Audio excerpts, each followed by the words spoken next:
सरकार ने क्या किया, अली को तो लेटा दिया और खुद हाथों में कंकरी लिया, संगरेजे लिए, दरवाजा खोला, फेंक दिया। बाहर 40 काफिर, 80 आंखें टुकुर टुकुर दरवाजे पे लगी है, निकले तो मारो, निकले तो मारो। और उनको मारने के लिए खूब जगह बनाई थी। आपने तो मुझे आने और जाने की भी जगह नहीं देते। वो तकरीबन 5-6 फीट गैप, इसी बीच में से जाएंगे तो नेजा के लिए भी जगह चाहिए, तलवार चलाने के लिए भी जगह चाहिए, ताकि मारने में आसानी हो। अब आपका मारने का इरादा नहीं है, इसलिए आप जगह नहीं देते।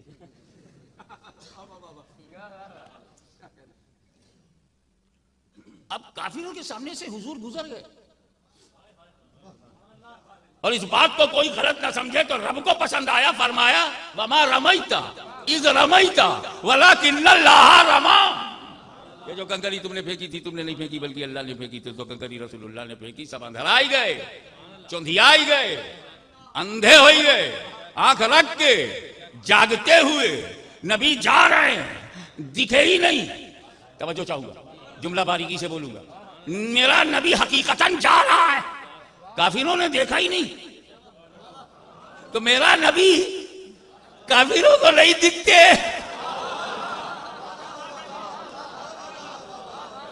कंकरी लग गई, काफिर देख नहीं सके। कंकरी का असर, नबी हकीकतन जा रहे हैं, सारे काफिर जाग रहे हैं।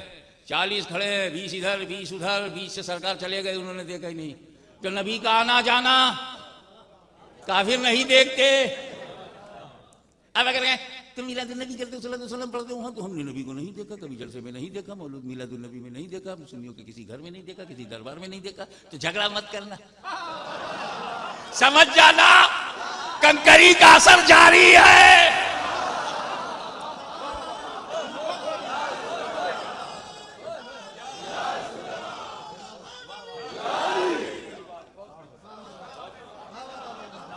और जैसे ही न अली लेट गए तो फरमाते क्या है, ऐसी चैन की नींद पूरी लाइफ में मुझे कभी नहीं।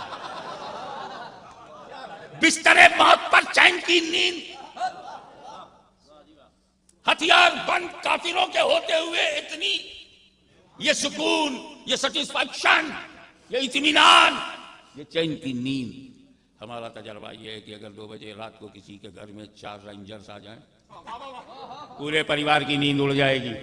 चाहे ड्यूटी अदा करने आए हो, कुछ मालूमात लेने आए हो, कुछ शरपसंदों को पकड़ने वाले हो, कुछ दहशतगर्दों को पता लगाने आए हो। सुन्नियों पे भरोसा नहीं करेंगे तो किस पे भरोसा करेंगे? लेकिन घबराहट पूरे मोहल्ले पर उसका असर होगा। लेकिन 40 काफिर तलवार और तीर लिए बाहर खड़े हैं और अली बिस्तर पर लेटे फरमाते हैं, चैन की नींद सोया, ऐसी चैन की नींद जिंदगी में कभी मिली नहीं। सरकार मामला क्या है हाशमी समझ, चैन तो तब उड़ जाए जब मौत का डर हो, मौत का खौफ वो सोने से रोकेगा। मगर सुन, मैंने नबी की बात को बहुत गौर से सुना और मैं समझ गया, अली तू कभी भी मर सकता है, लेकिन आज की रात तुझे मौत नहीं आ सकती।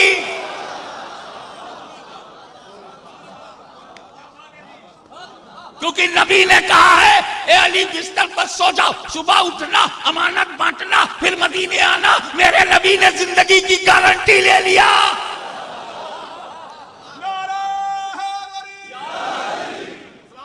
इसलिए जुमला दे रहा हूं, जिसकी गारंटी नबी ले ले, तवज्जो, जिसकी गारंटी नबी ले ले वो अली होता है अली, और जिसकी गारंटी अली ले ले वो वली होता है वली।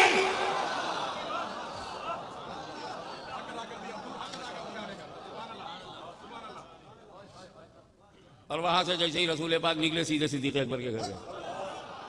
सिद्दीक अकबर के घर गए, किसी को बताया नहीं। अब जब काफिर सुबह को देखा, चादर हटाया, पहले तो देखा बड़े खुश हुए, अभी भी नबी लेटे हैं, अभी भी नबी यही है, चादर के अंदर है। जब पलटा तो पता चला नबी नहीं अली है। तवज्जो, सरकार मौला अली आप कौन स्टाइल से सोए थे कि लेटा है अली और गुमान हो रहा है नबी? और ये गुमान उन्हें हो रहा है जिसने आपका बचपन देखा, मोहल्ले के लोग, मक्के के लोग, जान पहचान के लोग नहीं पहचान सके। आपके लेटने का जो अंदाज था ऐसा कैसा था कि लोगों ने अली को नबी समझा। गलत फहमी में सही, ऐसा क्या हुआ तो पता चला कि अक्सर जमील हो तो ऐसा हो, नकले सही हो तो ऐसा हो, वली हो तो ऐसा हो, और अली हो तो ऐसा हो।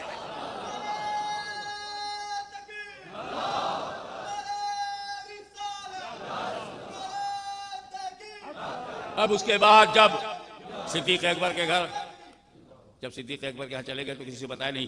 काफिरों ने देखा कि नबी नहीं अली है, तब भागते हुए अबू बकर सिद्दीक के घर काफिर जा रहे हैं। अरे पूरे मक्के में यही घर है क्या? काफिरों को भी पता था कि नबी को या तो अपने घर में करार आता है या सिद्दीक के घर में करार आता है।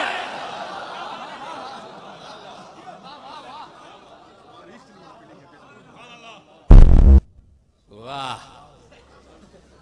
इससे बड़ी बड़ी आवाज हम अपने मुल्क में सुन चुके हैं।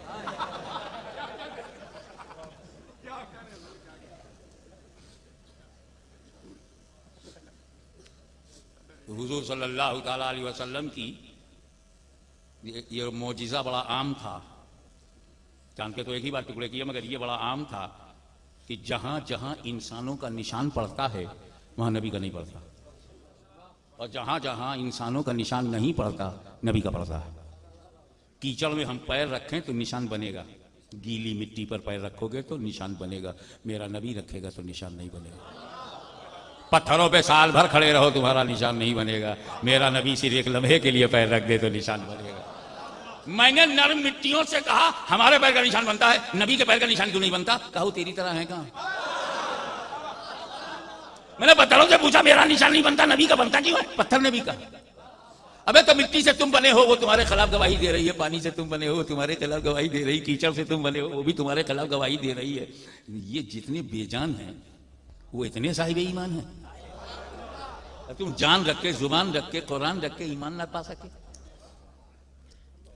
तो अब जाहिर है कि जब पत्थर पर पैर रखेंगे हुजूर तो निशान पड़ जाएगा। जब निशान पड़ेगा पहचान जाएंगे सरकार इधर से गए। पहले तो मेरी समझ में ये हिकमत आई, अल्लाह उसका रसूल बेहतर जाने और क्या क्या हिकमतें हैं।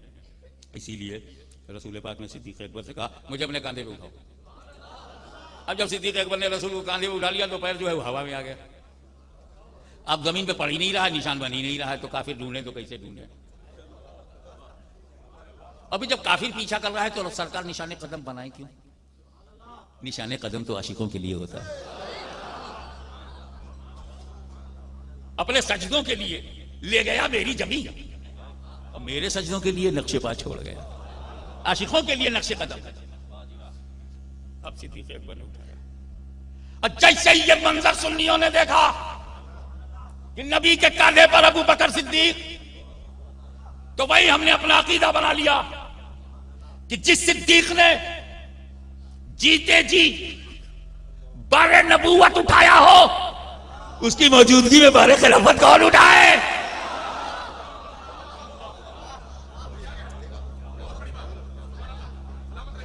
गारे सौर के सामने पहुंचे। अभी हमारे यहाँ तो ये होता है कि कोई नया मकान बनाओ तो पीर साहब पहले आओ ताकि जो भी अला बला हो आप ही झेलो।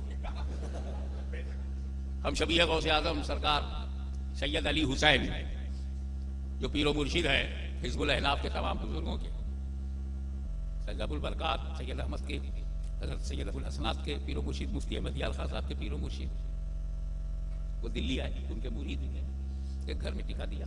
वो घर जिन्नातों से भरा हुआ था। पीर साहब पहले आप फजर के बाद उन्होंने बुलाया अपने मुरीद को, बताया क्यों नहीं जब ऐसा करता। मैं होशो हवास में जाता, रात भर मुझे उन्होंने हैरान किया। मैंने उनको क्या हुजूर यही तो मकसद था कि ये मकान बड़ा कीमती है, इसमें जिन्नातों ने डेरा डाल रखा है, अब आपको डाल दूंगा तो या तो जिन्नात रहेंगे या आप ही रहोगे। ये आजकल के मुरीदीन हैं, जो मुरीद ज्यादा है मुराद कम है, मगर वो अबू बकर सिद्दीक है जो मुस्तफा की मुराद है। नहीं कहा कि गारे सौर में सरकार पहले आप जाइए, बोले मैं पहले मैं जाऊंगा ताकि अंदर अगर कोई कीड़ा हो, जहरीला, कोई बिच्छू हो, सांप हो, कोई अजियतनाक जररसा हो तो गुलाम पहले सद में आए। अंदर गए, देखा बहुत गंदगी है, साफ किया, रबिश निकाला, कचरा बाहर किया, सुराखे बंद किया, जब नील एंड क्लीन हो गया तब अंदर से गए या रसूल अल्लाह अंदर आ जाइए, गार साफ हो गया। तवज्जो चाहूंगा, या रसूलुल्लाह आप अंदर आ जाइए, गार साफ हो गया। तवज्जो चाहूंगा, एक मामूली से गार में मेरा नबी बगैर सिद्दीक के नहीं जाता, तो मोमिन के दिल में बगैर सिद्दीक के कैसे जाएंगे?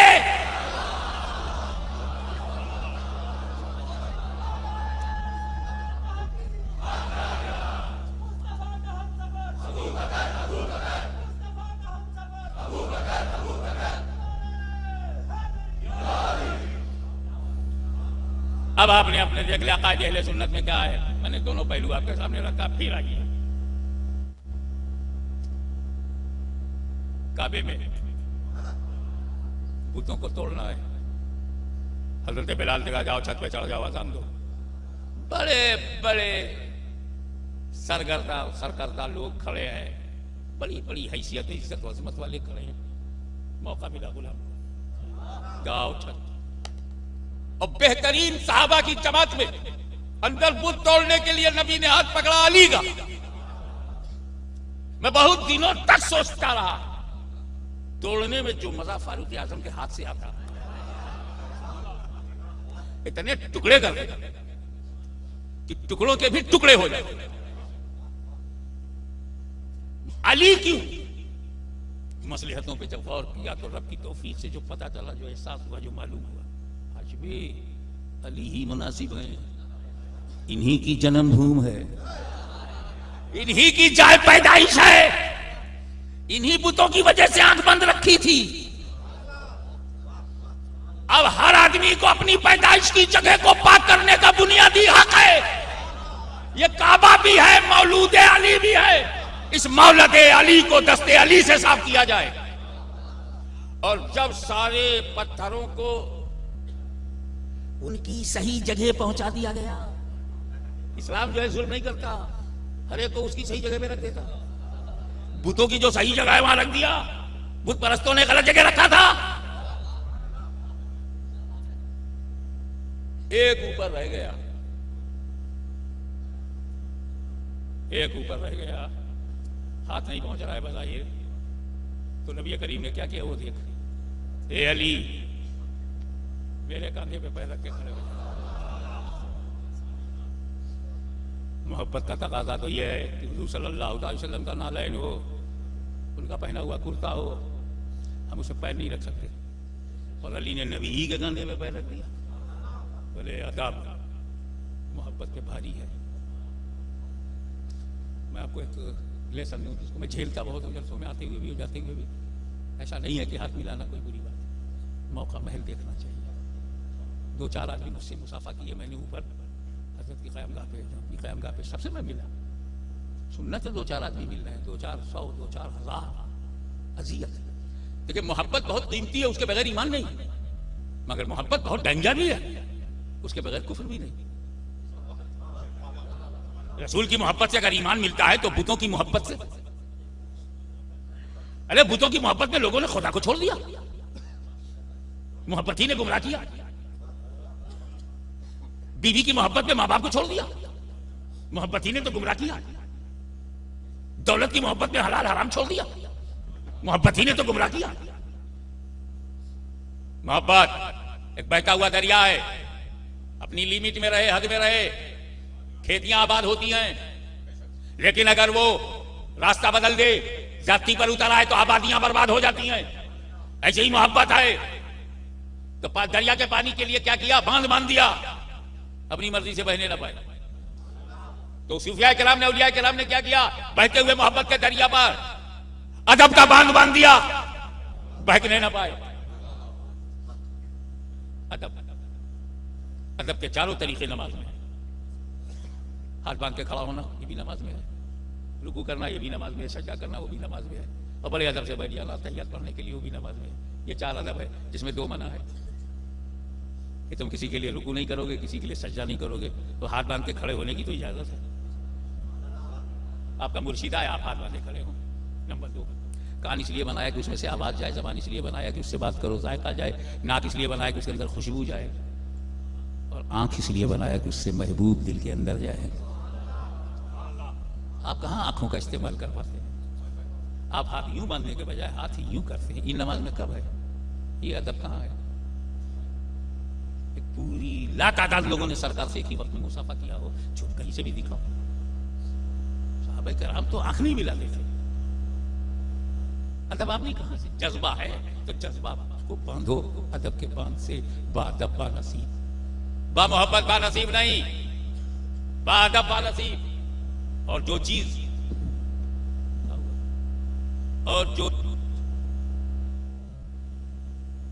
और वो ये है, बेशक मोहब्बत ने भी रोका, अदब ने भी रोका होगा, लेकिन जिस तरह मोहब्बत पर अदब भारी है, ऐसे ही अदब पर हुक्म भारी है। अल-अम्रु फौकल अदब। जब हुक्म हुआ नबी का कि कांधे पर रखो पैर, मंजर देख, कांधा नबी का, कदम अली का।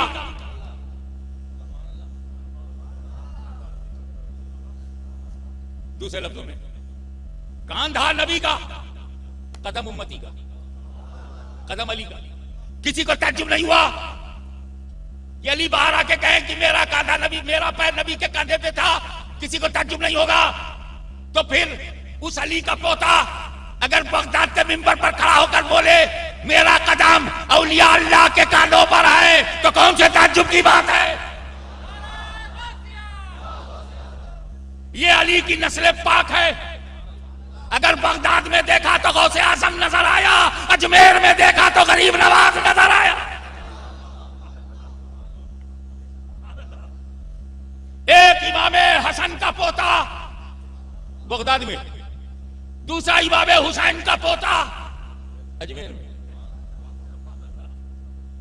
सुन्नियों की गर्दन पर हसन की मोहब्बत का भी कलावा है, हुसैन की मोहब्बत का भी कलावा है।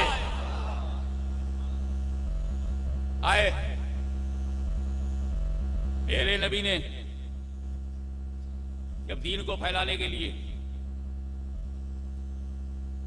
हम तुमको ऐसा समझाएं कि आसानी से समझ में आ जाए। तुम ज़राअत जानते हो, खेती बाड़ी, एग्रीकल्चर, उसमें बहुत चीज, 3 चीज बड़ी अहम है। नंबर 1 बीज अच्छा हो, और नंबर 2 जमीन फेवरेबल हो, मुआफिक हो, आबो हवा मुआफिक हो। अगर पंजाब का बासमती बंगाल में बो दिया गया, सत्यानाश हो जाएगा। बीज अच्छा है, जमीन मुआफिक नहीं।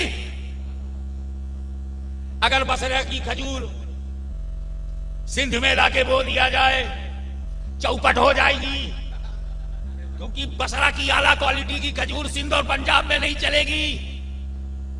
जमीन मुआफिक। तो किसान जिसे अपनी खेती बढ़ानी है, फसल उगानी है, उसे बीज भी अच्छा चाहिए, माहौल भी अच्छा चाहिए, जमीन भी अच्छी चाहिए। तो जब मेरे नबी की आंखों के सामने इराक आया, बेवफाओं का शहर, गद्दारों का शहर, बदहितों का शहर, बुज़दिलों का शहर, बयान बदलने वालों का शहर, मौका बदलने वालों का शहर, बेतबादियों का शहर, कूफी लायूफी का शहर, दबदबे से डरने वाले, सिफत से डरने वाले, हुकूमत से डरने वाले, पावर से डरने वाले, दिल से हुसैन हुसैन करें मगर हुकूमत दबाव डाल दे, इब्ने ज़ियाद का दबाव पड़ जाए तो घर के दरवाजे बंद कर ले। ऐसे बुज़दिलों में जुर्रत मर्दानगी लाने के लिए कौन सा बीज भेजा जाए? तब गौसुल आज़म अब्दुल कादिर जीलानी को भेजा गया। जाओ अपनी कुदरत कामिला से जो रब ने तुम्हें अता की है, तुम उसके मजहर हो, उस कुदरत के मजहर हो, अब्दुल कादिर बनकर इनके दिलों पे छा जाओ। इन्हें दिखा दो कि निकलता हुआ सूरज तुम्हें सलाम करता है, डूबता हुआ सूरज पैगाम देता। लेकिन जब मेरे नबी की आंखों के सामने तुर्किस्तान, अफगानिस्तान, पहाड़िस्तान, पठानिस्तान, सख्तिस्तान, कड़किस्तान, वहां तो यह हाल है कि एक खान साहब से बंबई में मैंने पूछा, खान साहब आप काबुल से तशरीफ लाए? जी। आपके कितने बच्चे हैं? का 2 बेटा मेरा है, 2 अपनी अम्मा का है।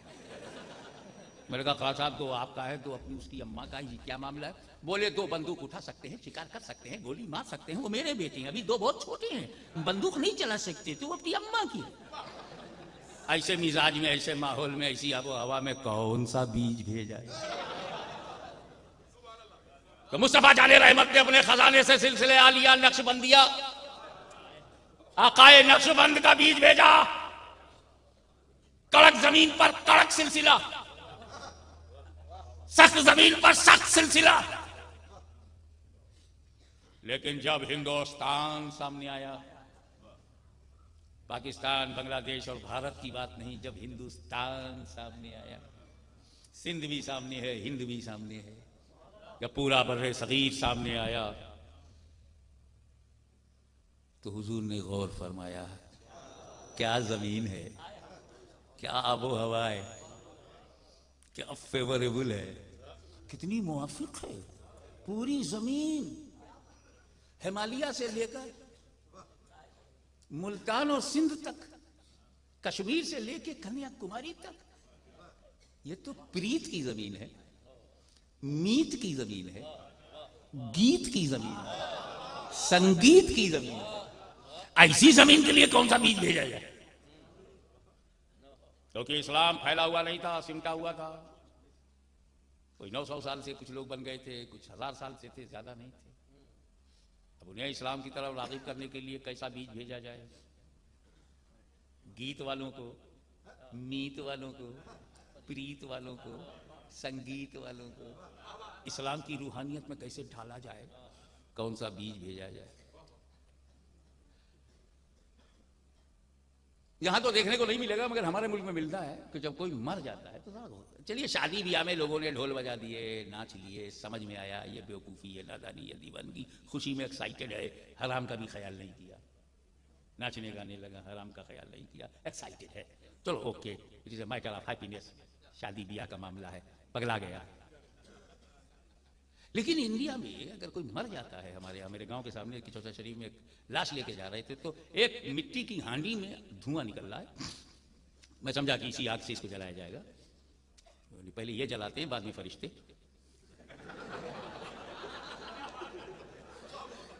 मैं बोलने में बेबाक हूं, मजबूर हूं। तो और आगे एक आदमी एक म्यूजिकल इंस्ट्रूमेंट लिए हुए, टुन टुना टुन टुन टुन टुन टुन टुन टुना टुन टुन टुन टुन। मैंने कहा यार, गमी के माहौल में भी संगीत। मंदिरों में देखा होगा कि जब ये जाते हैं अपने देवता की पूजा करने के लिए, मूर्ति की पूजा के लिए, तो पूजा बाद में करेंगे, सीढ़ी चलते ही वो घंटा टंगा होता, टन टन टन, म्यूजिक पहले, पूजा बाद में। ऐसे देश में कौन सा बीज भेजा जाए? तो मुस्तफा की निगाहे इंतखाब, जिसे चुनकर भेजती है, उसी को दुनिया गरीब नवाज कहती है।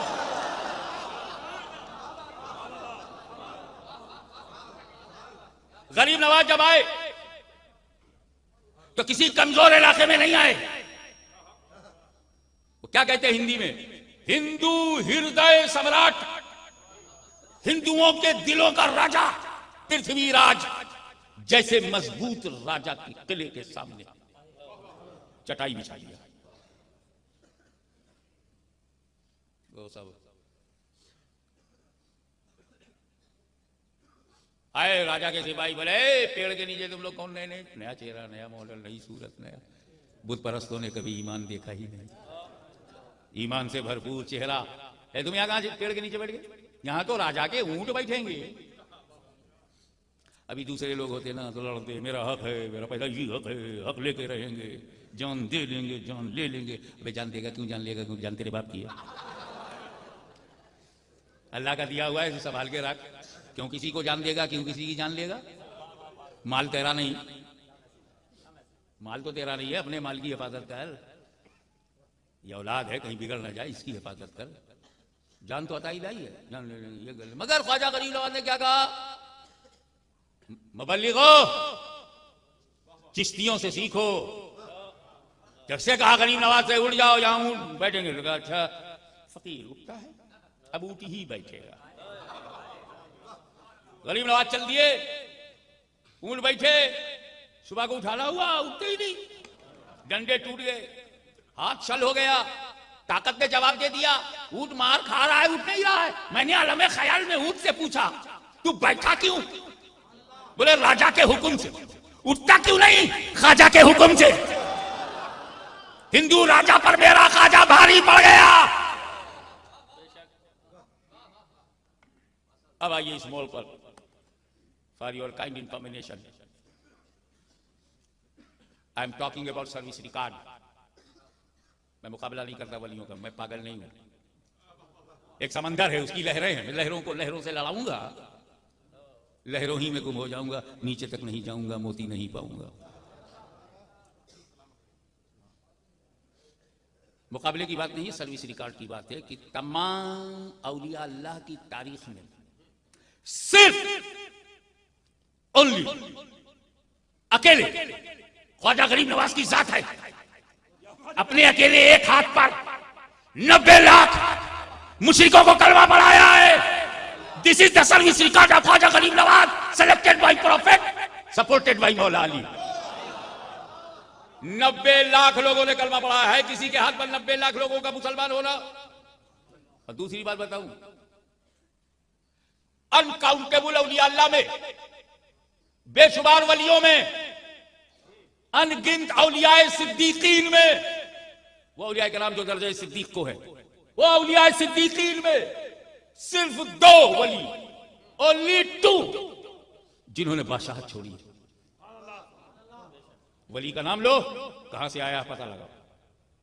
कोई बादशाहत छोड़कर नहीं आया। मेरे आका गरीब नवाज भी संजर छोड़ के आए, बादशाहत छोड़ के। बहुत सारे लोग बगदाद छोड़कर आए, किसी ने कारोबार छोड़ा, कोई आर्मी को छोड़ा, मुलाजिमत को छोड़ा, पुलिस की नौकरी को छोड़ा, वली बना, लेकिन बादशाहत छोड़ा। तारीख औलिया में 2 ही हैं, एक सुल्तान इब्राहिम इब्ने अदहम और एक सुल्तान सैयद अशरफ जहांगीर सबनानी। ये 2 तारीखें सल्तनत है। एक गुड न्यूज फॉर यू, ये दोनों के दोनों सिलसिले चिश्तिया ही में हैं। ये ऐसा सिलसिला है जिस पर बादशाहों ने बादशाहत लुटा दिया।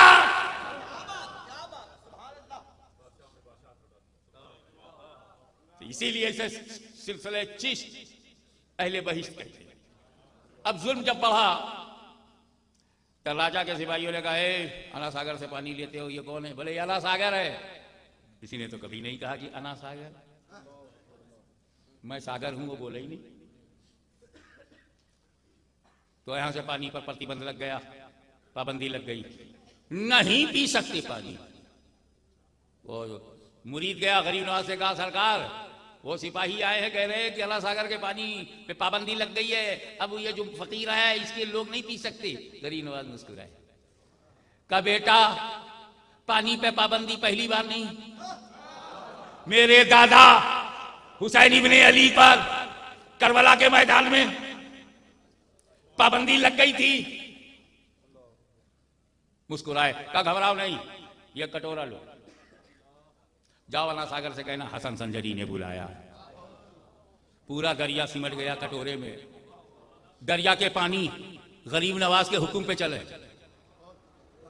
और बुखारी तक पढ़ करके आप हुक्म चलाएं। पानी कटोरे में आ गया, प्याले में आ गया, और प्याले में जैसे ही आ गया हाहाकार मच गया, बेचैनी फैल गई। अब ये राजा का घोड़ा कहां पिएगा, ऊंट कहां पानी पिएगा, परिंदे कहां पिएगा, खुद राजा के गले में पानी कहां से जाएगा। तो ख्वाजा गरीब नवाज ने जब देखा कि वो सरेंडर हो गए, टोटल सरेंडर हो गए, सुपुर्द हो गए, तो कहा अच्छा जाओ ये कटोरे को उंडेल दो। पूरा अना सागर तैयार हो गया। सवाल यहाँ दूसरा जो मैं कहना चाहता हूँ, ये तो वाकया है जो तारीखों में लिखा हुआ है। सवाल ये है कि गरीब नवाज पे पाबंदी लगी तो गरीब नवाज ने ताकत दिखाकर अना सागर को खेमे में खिंचवा लिया। जब पाबंदी हुसैन पर लगी तो हुसैन ने ताकत दिखाकर अपने खेमे में क्यों नहीं फरात का पानी खिंचवा लिया। अजमेर में जो गरीब नवाज कर सकते हैं वो करबला में उनका दादा क्यों नहीं। एक बात बताऊं आपको अंदर की, इमाम हुसैन प्यासे रहने पर राजी थे, ये डिसाइडेड था, ये मजबूरी नहीं थी। मैं सबूत दूंगा, आपको याद होगा पानी खेमे में आने ना पाए, ये इमाम हुसैन की रजा है, उनके इम्तिहान, उनकी आजमाइश की इंतहा है, और अपने मौला की आजमाइश पर राजी हैं। खुद इंतजाम करते हैं कि पानी आने ना पाए। जब आप बासरा पर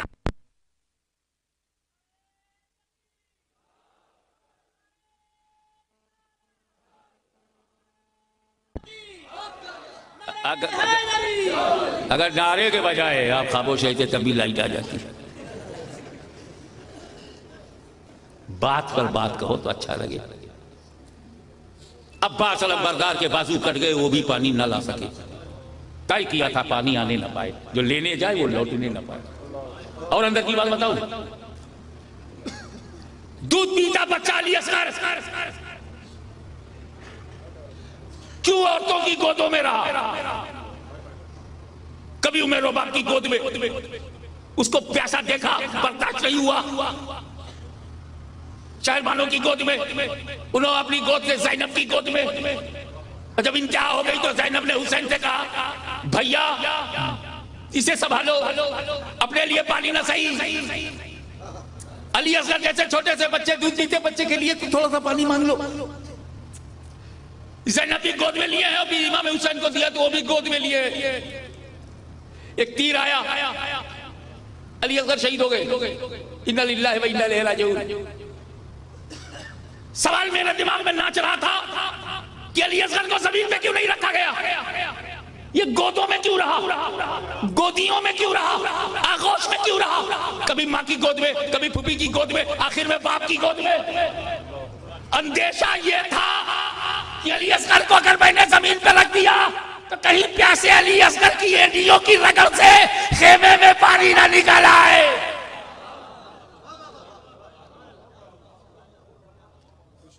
बहरहाल ये बात अपनी जगह पर अटल है कि इमाम हुसैन ने पानी को खेमे में नहीं खिंचवाया। गरीब नवाज ने आना सागर के पानी को अपने खेमे में खिंचवा लिया। दादा करबला में कुछ और कर रहा है, पोता अजमेर में कुछ और कर रहा है। तो इसकी वजह यह है कि हाशिमी दोनों की ड्यूटी अलग अलग है, दोनों की ड्यूटी अलग अलग है।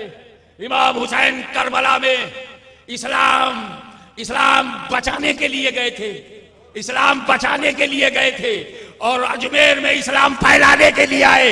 इस्लाम फैलाने के लिए आए। फैलाने के लिए करामत चाहिए, बचाने के लिए इस्तिकामत चाहिए। न मेरे नबी का जवाब है, न मेरे अली का जवाब है, न गरीब नवाज जैसे वली का जवाब है।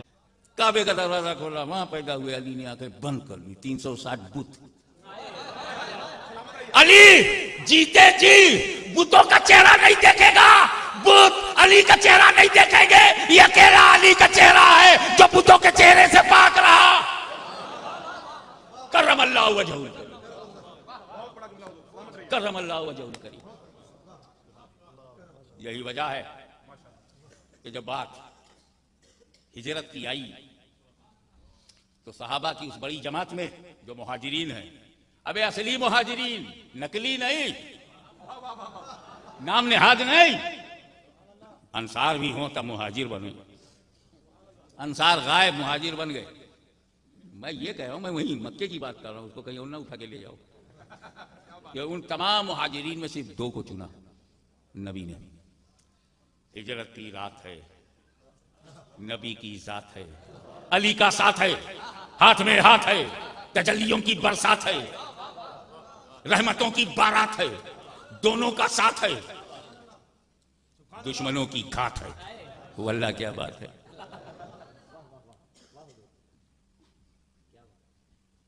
नबी ने मौला अली से कहा, अली तुम बिस्तर पे सो जाओ।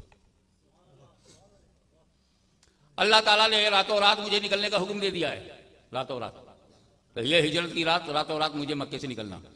ये मेरे नबी के साथ अजीब मामला रहा कि जब भी अल्लाह ताला ने उनको अपग्रेड करना चाहा और रसूल पाक को बुलंदी देना चाहा तो सारा मामला रातों रात मस्जिद हराम से लामका ले गया रातों रात। सुभानल्लाजी असर बिअब्दिही लैलन, पाक है वो जात जो ले गई रातों रात। तो अपग्रेड करना हुआ तो मक्का से लामका रातों रात, और जब दर्जा बढ़ाना हुआ तो मक्का से मदीना रातों रात। अली से कहा, हुक्म हिजरत आ गया, रुक नहीं सकता, अमानतें रखी हैं, दे दिए जा नहीं सकता, तो तुम्हारा देना मेरा ही देना है। इसीलिए तो लोग नजफ को नहीं छोड़ते। अली मिल गए तो नबी मिल गया। तुम रुक जाओ, बिस्तर पे सो जाओ, सुबह उठना, अमानतें बांटना, फिर मदीने आना।